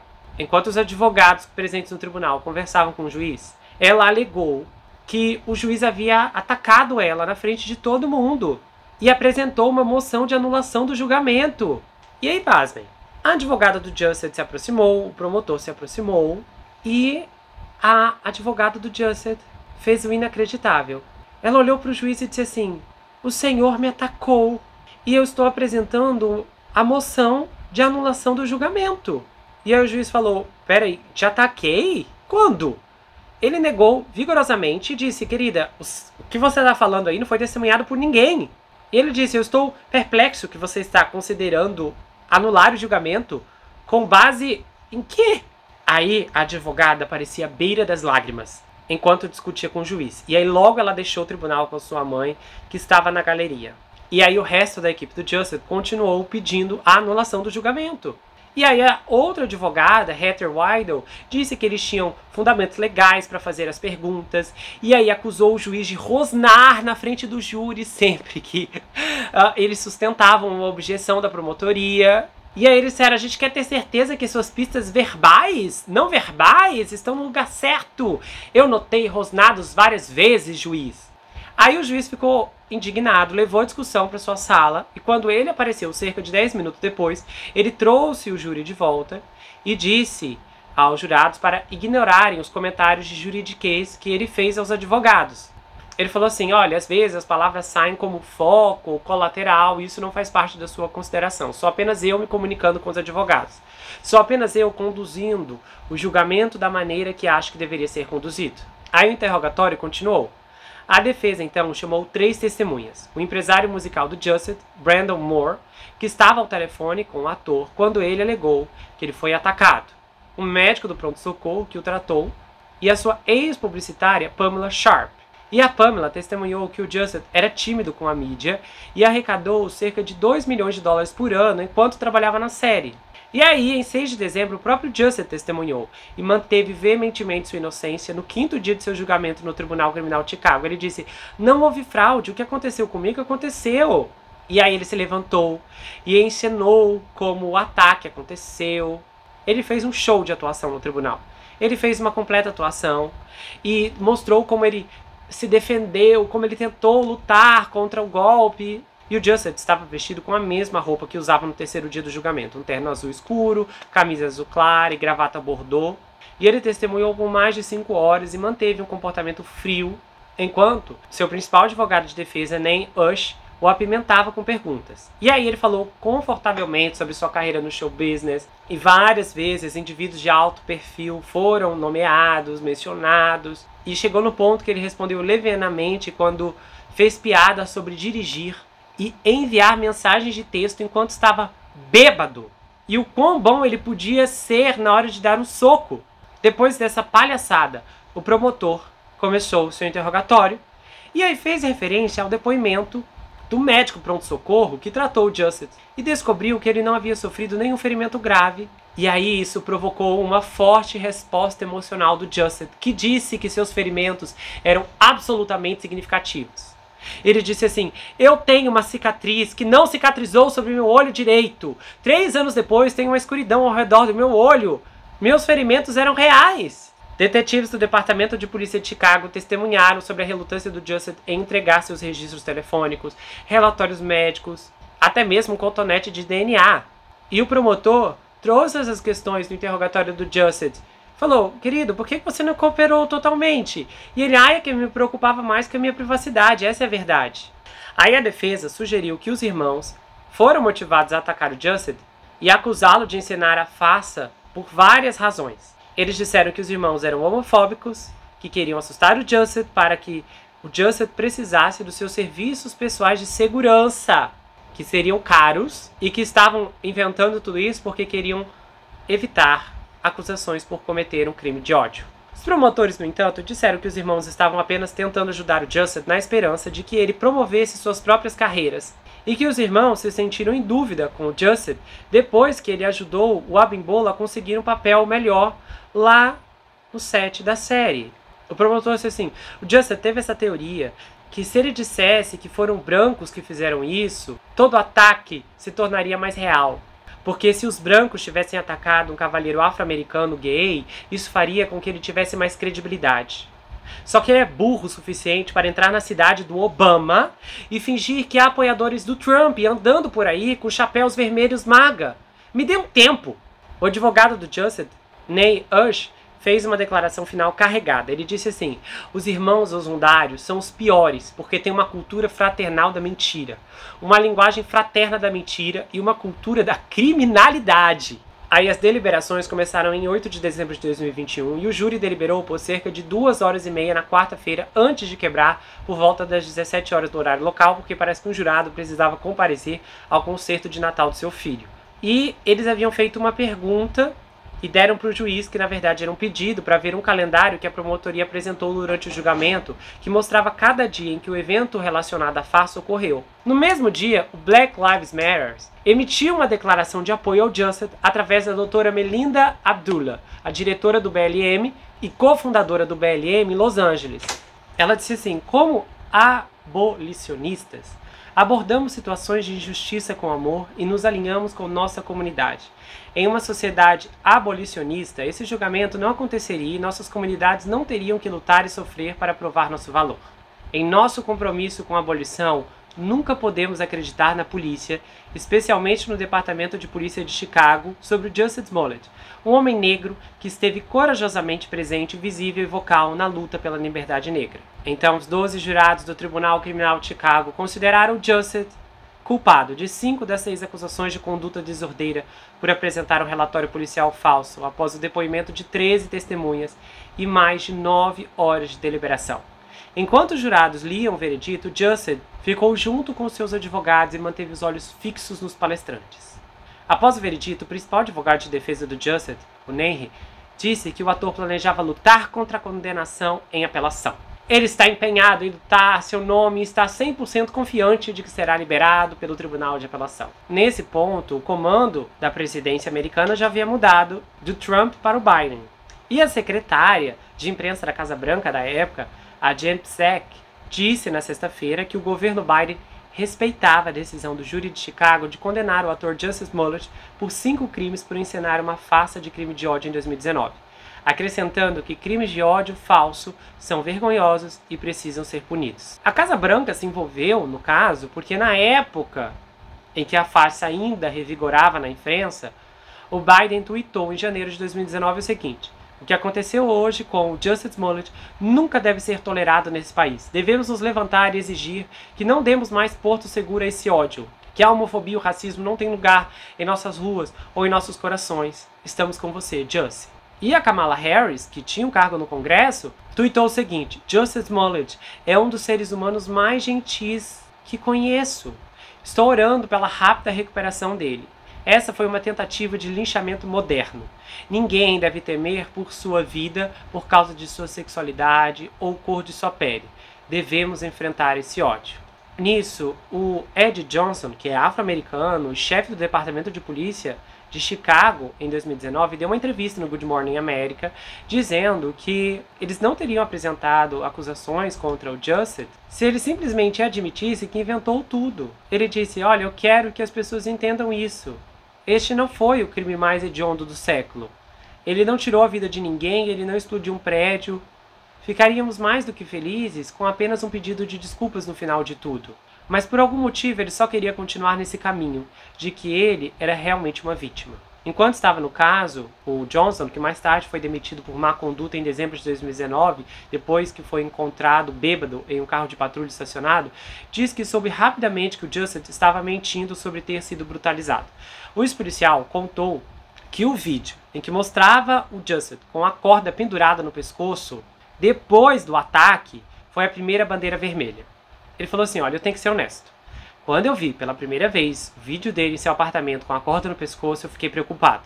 Porque não acho que haja muitos negros na América com uma corda no pescoço. E não imediatamente faria a remoção. E a maneira como ele foi tão indiferente ao lidar com isso me deu motivo para preocupação. Mas eu não deixaria o Departamento de Polícia torná-lo infrator até que as evidências fossem tão esmagadoras. Outro sinal suspeito foi o sanduíche de atum que o Jussie comprou no Subway. Aí ele falou, ele contou que estava voltando para casa com o sanduíche no momento do ataque. E quando chegamos lá, o sanduíche ainda estava em boas condições após o espancamento. Como é que ele é atacado em um crime de ódio e durante toda essa briga eles jogam água sanitária nele e aí ele se levanta e ainda está com o sanduíche em perfeitas condições? Isso não acontece. Quando as pessoas são atacadas assim, quaisquer que sejam os pertences que tenham por aí, geralmente deixam até que a polícia possa voltar com eles, porque estão com medo. Nisso, um jurado não identificado disse que o painel sabia que o Jussie estava mentindo quando testemunhou em seu julgamento por má conduta desordeira. Ele disse também que os jurados acharam mais credível os dois irmãos que alegaram que o Jussie pagou por ensinar um crime de ódio. E aí ele disse que o júri até sentiu que estava fazendo um favor ao ator ao considerá-lo culpado em apenas 5 das 6 acusações de conduta desordeira que ele estava enfrentando. Ele disse assim, olha, não foi uma decisão fácil, porque a gente viu a mãe dele sentada ali, aí a gente se sentia mal, não sabíamos qual seria a penalidade, porque não era eles que iriam decidir, então isso era um fator contra. E eles pensaram, será que vamos mandar esse cara para a cadeia? E aí o júri deliberou por 9 horas antes de chegar a um veredito.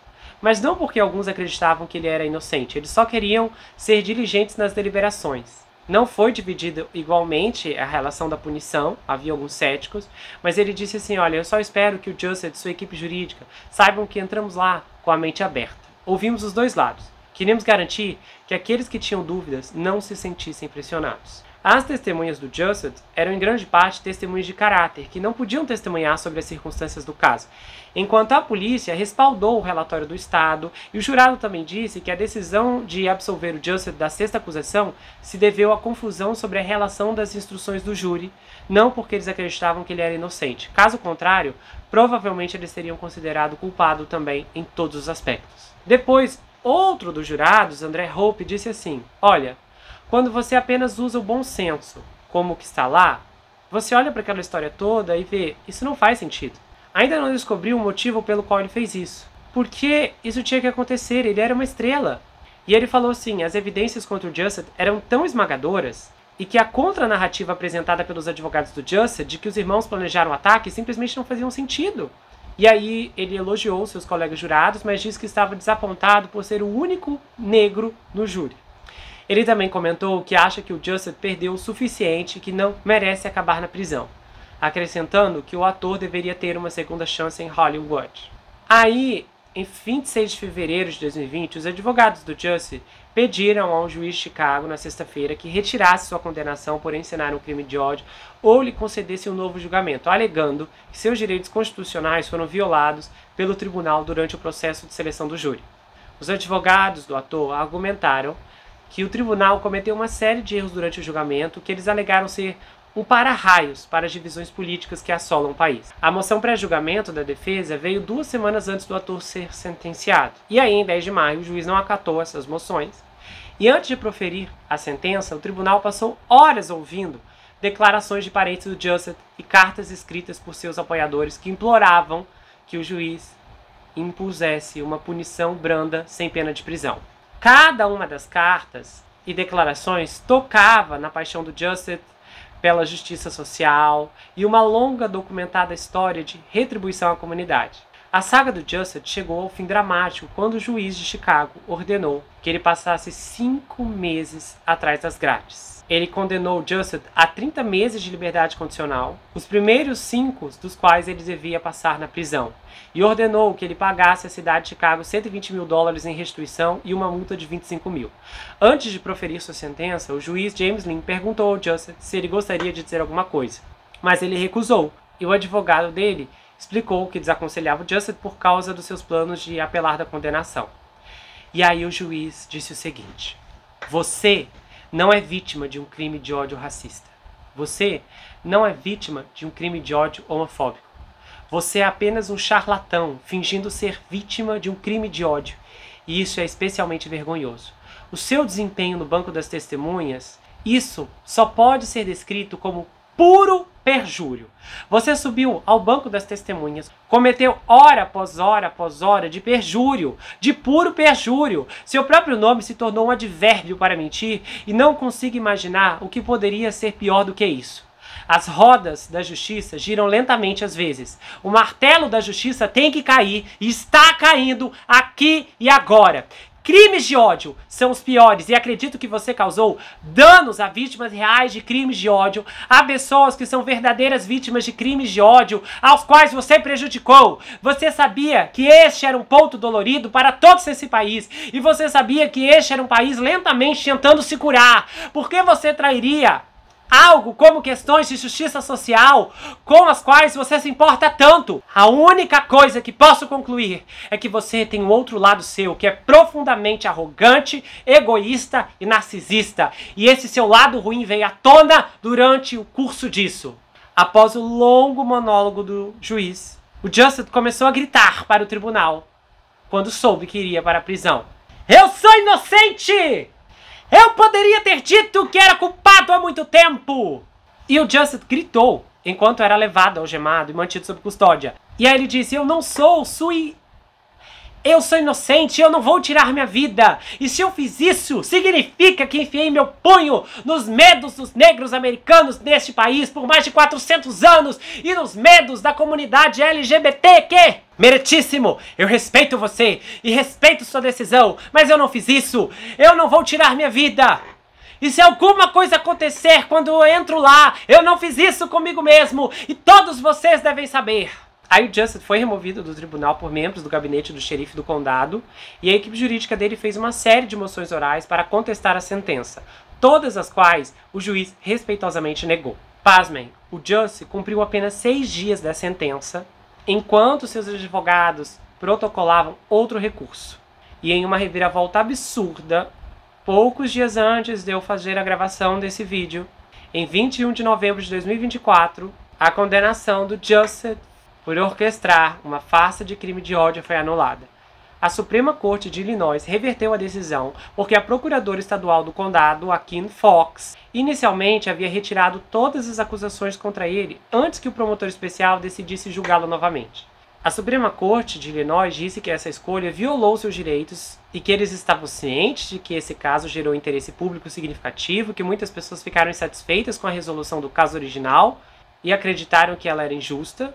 No entanto, o que seria mais injusto do que a resolução de qualquer caso criminal seria uma decisão deste tribunal de que o Estado não estava obrigado a honrar acordos nos quais as pessoas confiaram de forma prejudicial. Aí, em uma declaração adicional, o advogado do Justin, o Henry, escreveu: esta não foi uma acusação baseada em fatos, mas sim uma perseguição vingativa, e tal procedimento não tem lugar em nosso sistema de justiça criminal. No final das contas, estamos satisfeitos que o Estado de Direito foi o grande vencedor hoje. O promotor especial, no caso do Justin, condenou a decisão da Suprema Corte de anular a condenação do ator. O Dan Webb disse assim: não tem nada a ver com a inocência do Sr. Smollett. O raciocínio legal anula um precedente de longa data em Illinois. Meu escritório passou quase 2 anos desenvolvendo evidências e trabalhando em estreita colaboração com o Departamento de Polícia de Chicago para preparar o caso para o julgamento. É muito importante que eu ressalte que a decisão de hoje também não é resultado de nenhum erro ou conduta do gabinete do promotor especial, do Tribunal de Primeira Instância ou do Departamento de Polícia de Chicago. Ele observou que o Justin nem mesmo contestou a suficiência das evidências contra ele em seu recurso. E o tribunal também não encontrou nenhum erro nas evidências esmagadoras apresentadas no julgamento. A Suprema Corte de Illinois tomou essa decisão apesar do fato de que o CCSAO indeferiu o caso inicial do Justin por meio de um nolle prosequi, que não impede um novo processo sob a lei de Illinois, e os próprios advogados do Justin disseram ao público imediatamente após a rejeição do seu caso inicial, em março de 2019, que não houve acordo com a CCSAO. A decisão de hoje não muda o quão profundamente orgulhoso estou do meu trabalho que o meu escritório do promotor especial realizou. Nem enfraquece o veredito do júri e, mais importante, não limpa o nome do Justin Smollett. Ele não é inocente. O mais triste é que, apesar do Justin talvez ter sofrido um pouco de estresse entre os procedimentos, é que sua vida não foi totalmente afetada o quanto deveria.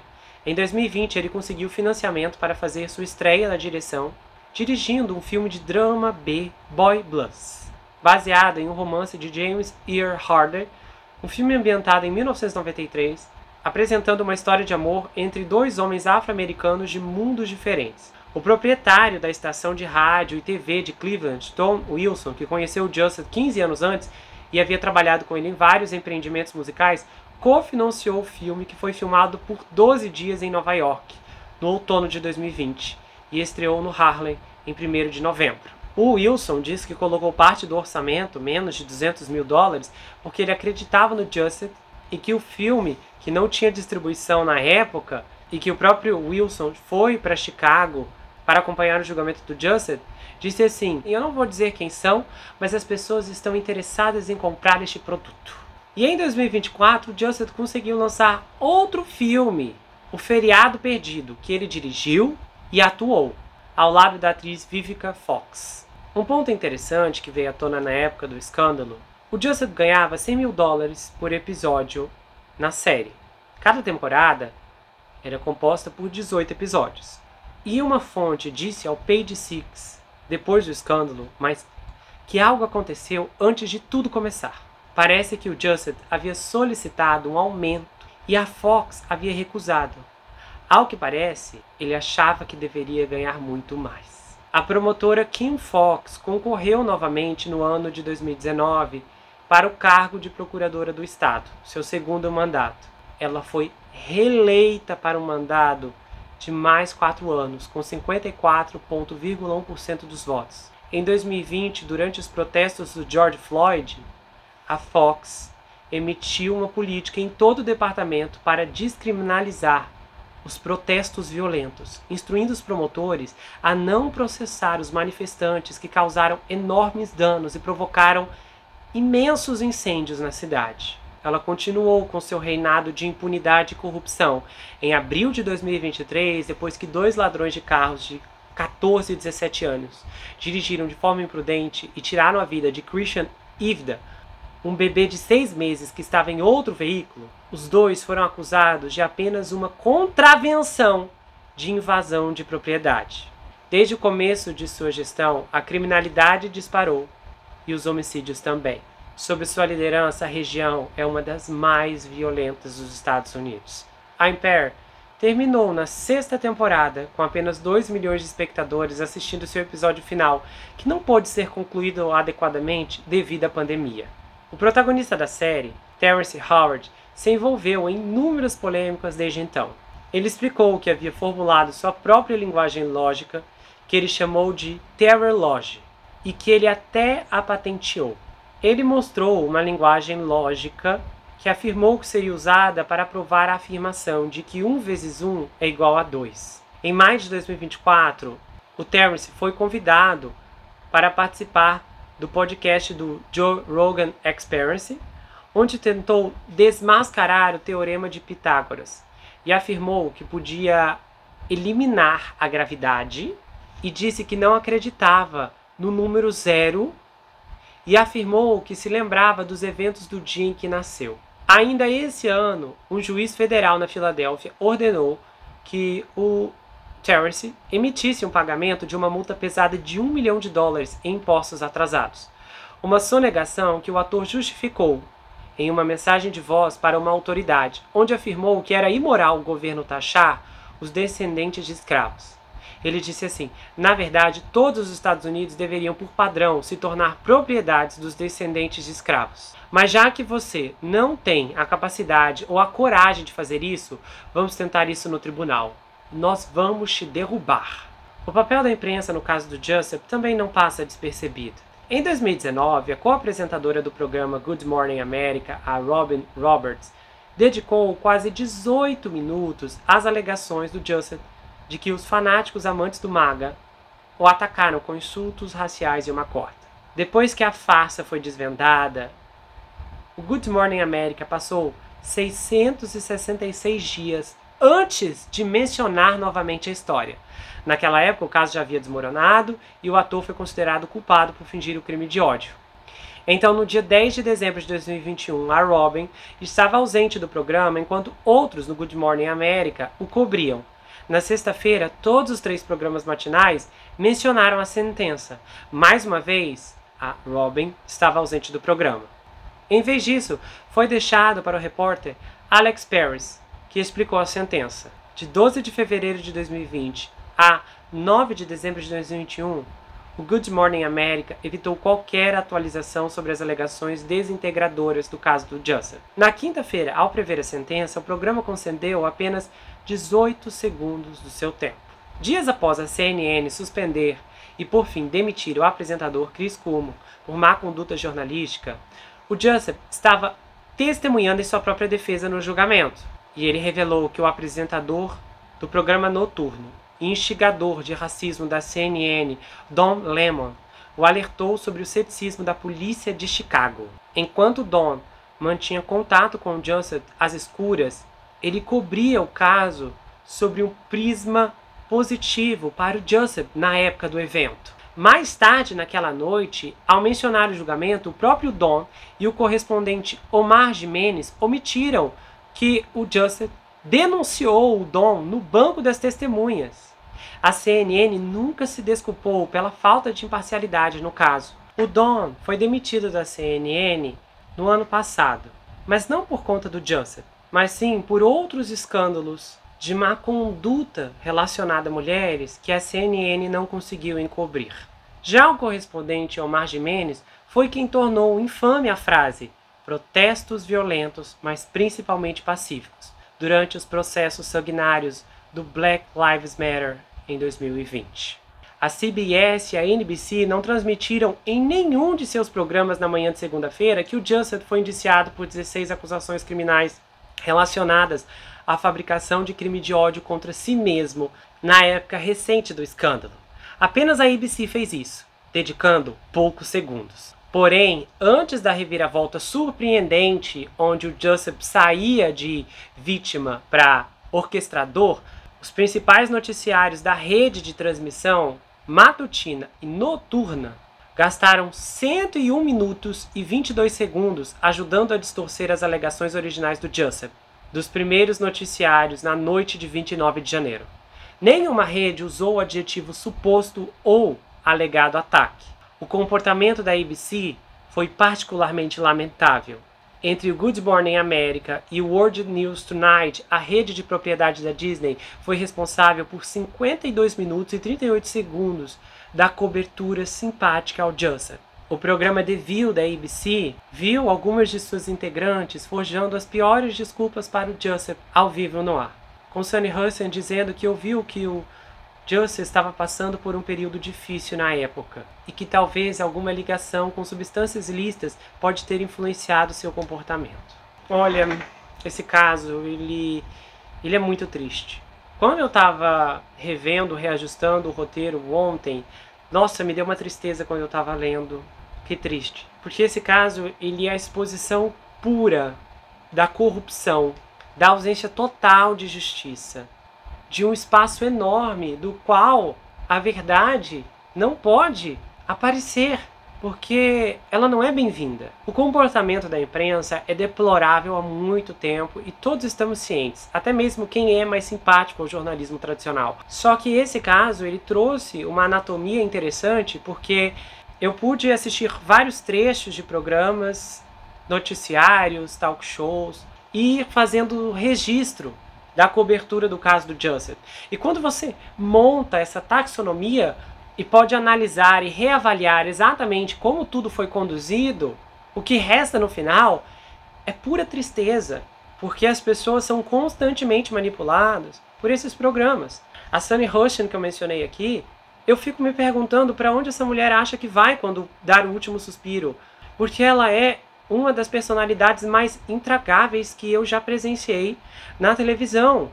Ela é uma mentirosa patológica, ela é racista mesmo sendo afro-americana, ela é tão preconceituosa, tão mentirosa, ela conta tantas mentiras no ar, e ela é tão arrogante. Se você assistir um pouco do programa, as falas dela, a forma como ela fala, é tão condescendente, o ar de superioridade, o discurso de rainha da verdade, é implacável em todos os níveis. É uma mulher tão destroçada pelo engano do qual ela faz parte, que eu já cheguei à conclusão que ela é uma causa perdida, porque não há um sinal de clareza no cérebro dela, no discurso dela, na fala dela. A forma como ela retrata as pessoas que não acreditam nos seus conceitos, na sua política, é deplorável. E ela é tão hipócrita e traiçoeira que eu me pergunto o que ainda de resta de humanidade numa mulher como essa. A defesa que ela fez, o caso do Joseph, provoca um mal-estar tão grande em quem buscar os clipes para assistir, que com certeza você vai olhar e se perguntar, gente, como ela consegue dormir à noite. E talvez o mais triste é que o comportamento dela não é particular, não é exclusivo só dela. O programa, que atualmente é composto por mais 4 membros, possui Whoopi Goldberg, que é uma atriz vencedora do Oscar, muito famosa, Ana Navarro, Joy Behar, Sarah, se eu não me engano o sobrenome Haynes, e Alyssa Farah Griffin. Tanto a Sarah quanto a Alyssa são descoladas da realidade em vários níveis, mas diferente das outras, são educadas ao pontuar suas opiniões, o que de fato leva o público a dar algum crédito a ambas pela postura moderada de exposição do discurso. Dificilmente elas ofendem, fazem ataques pessoais no ar, ou agridem especificamente os eleitores e os americanos. Mas as outras 3, mais a Sunny Huston, é um show de indigestão. A Whoopi Goldberg não tem conteúdo algum, e eu falo isso com propriedade porque eu já tinha pensado em produzir uma minissérie sobre esse programa de televisão alguns anos atrás, cheguei até a adquirir o livro, fiz uma pesquisa prévia. A Whoopi fala cada bobagem no ar que você se pergunta como ela está ali no programa. A Joy Behar é uma comediante. Ela não tem qualquer noção de conteúdo. Tanto ela quanto a Whoopi são vazias na formulação dos comentários e não conseguem agregar uma indicação qualquer de construção lógica. A Sunny Hostin é advogada, então ela constantemente faz seus comentários amparada por estatísticas ou outros recursos, que especificamente eu mesmo já chequei, não são empiricamente sustentados. Mas é muito fácil, como é possível no meio da ciência, você encontrar um estudo para apoiar qualquer coisa. É importante e interessante você saber que evidências que contribuem com a validade científica de um elemento, um estudo, um método ou qualquer tipo de ação não é difícil de encontrar, produzir ou publicar. Porém, mesmo um artigo que supostamente evidencia algo pode ser descaracterizado quando você analisa a qualidade do estudo, a metodologia, perceber que a tal da evidência em questão é mais uma fachada do que, de fato, uma realidade do significado de seu próprio nome. A Ana, que é uma analista política de longa data, não tem um discurso tão desordenado quanto a Joy e a Whoopi. Porém, não há qualidade nenhuma em qualquer fala proferida por ela. Eu já percebi um padrão, inclusive, que é muito comum ela sintonizar 3 exemplos em seu discurso, um seguido do outro, e aí fazer uma reconfiguração desses 3 exemplos no final, atraindo palmas da plateia, como se tivesse proferido algo grandioso e majestoso. É um discurso vazio, inábil e enganoso. Fora que a própria personalidade dela é nojento. E se a Sunny Hostin é incômoda pela grosseria de sua conduta, a Ana Navarra é indigesta pela sua própria presença e aparição. São mulheres que ganham milhares de dólares todos os anos, executando uma missão que até agora tem sido um sucesso, desinformar e enganar o público feminino que consome o programa. O próprio juiz mencionou que em todos os seus anos como líder do tribunal, nem em casos de homicídio ele viu tantos policiais envolvidos numa investigação. Os policiais foram pressionados a priorizar o caso porque o Joseph era um ator em uma série que um dia já tinha sido um grande sucesso. Quando a verdade do caso começou a emergir, vários comentaristas de TV disseram que a polícia não devia ter designado tantas autoridades para investigar o caso. Nessa história, o significado latente nada mais é do que uma resolubilidade de várias partes do país que queriam acreditar e querem acreditar em coisas ruins sobre a própria América, antes que os fatos sejam revelados. E em muitos casos, depois que os fatos são revelados. E se houvesse outras pessoas que foram flagradas pela câmera andando por aí, que se encaixassem na descrição que o Joseph fez? Ele teria visto 2 pessoas inocentes serem questionadas, presas e até mesmo consideradas culpadas? Um aspecto mais assustador aqui é que ele estava disposto a deixar a polícia procurar alguém e esperava que fosse encontrado para seu próprio ganho. E se fosse uma circunstância de pena capital? Vimos que em nenhum momento ele se preocupou em deixar com que os irmãos não se afundassem pelo esquema que ele mesmo orquestrou. O fato do eleitorado votar na Kim Foxx, depois de tudo o que aconteceu, e eu não me refiro apenas ao Joseph, mas ao que vem acontecendo na cidade, na violência, nos homicídios, na ausência total de segurança, no estresse bem estabelecido de medo, terror e pavor, descreve como a maioria se acostumou a respirar em uma cidade carbonizada. Os livros de história não estão registrando essa maré de descompasso. Pelo contrário, as pessoas continuam encontrando e procurando justificativas para sustentar suas péssimas escolhas. O que o Joseph fez não é algo inconcebível, porque houve um terreno muito bem preparado para que ele se sentisse à vontade e confortável para executar seu golpe descabido. Joseph se uniu a uma parcela da população que foi ensinada a acreditar que os problemas intrínsecos aos quais eram expostos eram muito maiores do que realmente são, muito piores do que o que a realidade traduzia e muito mais perigosos do que os fatos mostravam. O vitimismo é uma distorção cognitiva e ele pode se encaixar em indivíduos com condições de origem distintas. Eventos causadores que não vão corresponder entre si, mas vão levar os indivíduos à mesma plataforma. Uma pessoa exposta a contínuos eventos de violência, aos quais ela não procurou, não teve participação, não provocou de nenhum modo, pode passar a acreditar que é vítima de tudo, o tempo todo, e que está condicionada a esse tipo de existência perpetuamente. O que significa que, com o passar do tempo, a perseguição real que ela enfrenta vai ser categorizada na mesma escala das ações de responsabilidade pessoal que ela efetuou. O que significa que não haverá uma análise imparcial sobre o que eu fiz e o que eu causei para o que o outro provocou. O que, em outras palavras, diz: se eu minto, se eu roubo, se eu faço errado, não é culpa minha. Eu sou vítima de um sistema que está contra mim. Ao mesmo tempo em que outras pessoas que não possuem tantos problemas verídicos também serão seduzidas por esses elementos que são muito numerosos. No vitimismo, eu possuo muitas vantagens. Eu sou o sofredor, o coitado, a vítima, o inocente imaculado, o indivíduo que precisa de ajuda o tempo todo, o irrepreensível que nunca erra e a voz da razão que nunca está errada. Nem todos possuem dignidade suficiente para lutar e conquistar e chegar lá por conta própria.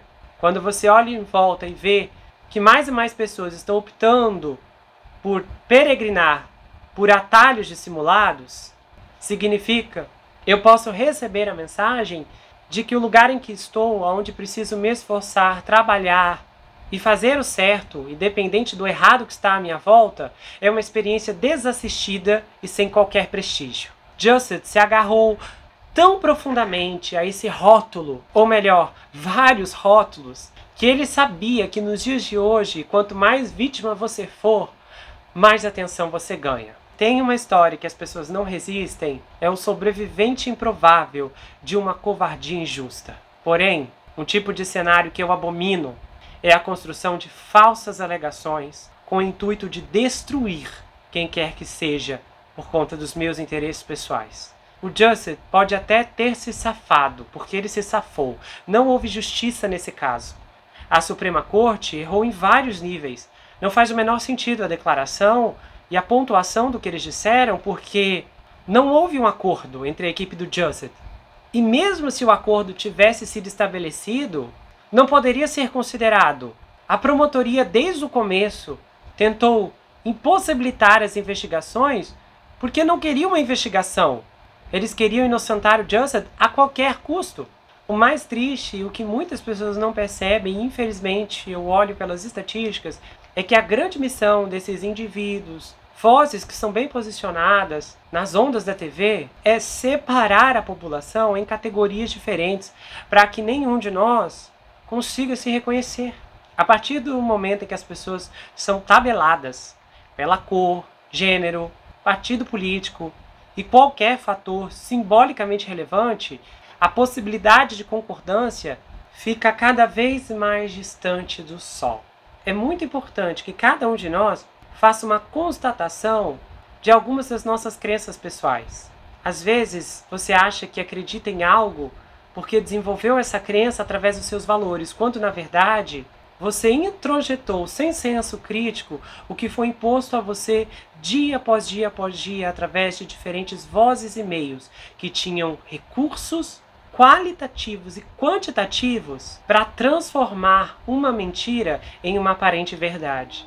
Eu não acho que os principais peões dessa história, altamente credenciados por discursos deflagrantes, enganosos, sofrem com dissonância cognitiva. Porque a dissonância cognitiva é uma tensão, uma insatisfação interna entre o que eu acredito e o que eu estou fazendo, que é diametralmente diferente do que eu tenho como base de crença pessoal que sustenta meus valores. E o que provoca a dissonância cognitiva é a relação de dissonância, que é consequência das ações assimétricas completamente opostas ao que eu realmente acredito. Todos esses sujeitos passaram por um processo denominado redução da dissonância, que é quando eu mudo as minhas crenças para justificar o meu comportamento contínuo. Seja qual for a patologia do Jusset, pessoalmente acredito em uma inclinação ao transtorno de personalidade narcisista, É perceptível, é cognoscível pelo seu comportamento que, quando alguém como ele lança algo assim, há uma suposição grandiosa de que ele será capaz de se safar. Então, ele desliza para algo delirante e a ilusão se torna a verdade, e se torna a verdade em que ele vive. O tipo de narcisista que estamos vendo no mundo indulgente de hoje são aqueles que são verdadeiramente lendas em suas próprias mentes. Eles estão em guerra com o poder supremo, a verdade. Eles estão definindo suas próprias regras, não defensivamente, mas agressivamente. Eles lhe dizem o que é a realidade e esperam que você acredite nela. Bom, você deve estar sabendo que o meu livro Perfeito Estranho, Uma Dobra Meia-Noite, acabou de ser lançado. Esse aqui não é um exemplar oficial, porque eu estou para receber da gráfica essa semana e vou fazer o envio, inclusive para quem já adquiriu.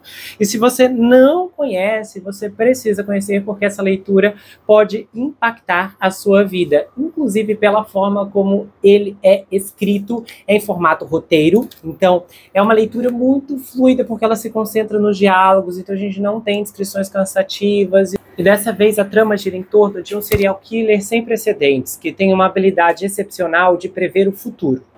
A quantidade de reviravoltas, de viradas, de plot twists contidos nessa história ainda vai entrar no Guinness Book, acredite no que estou falando. Inclusive, se você adquirir agora durante a pré-venda, você tem direito a brindes exclusivos. Pois é, o marcador do Homicida, o Justiceiro do Céu, acabou de chegar.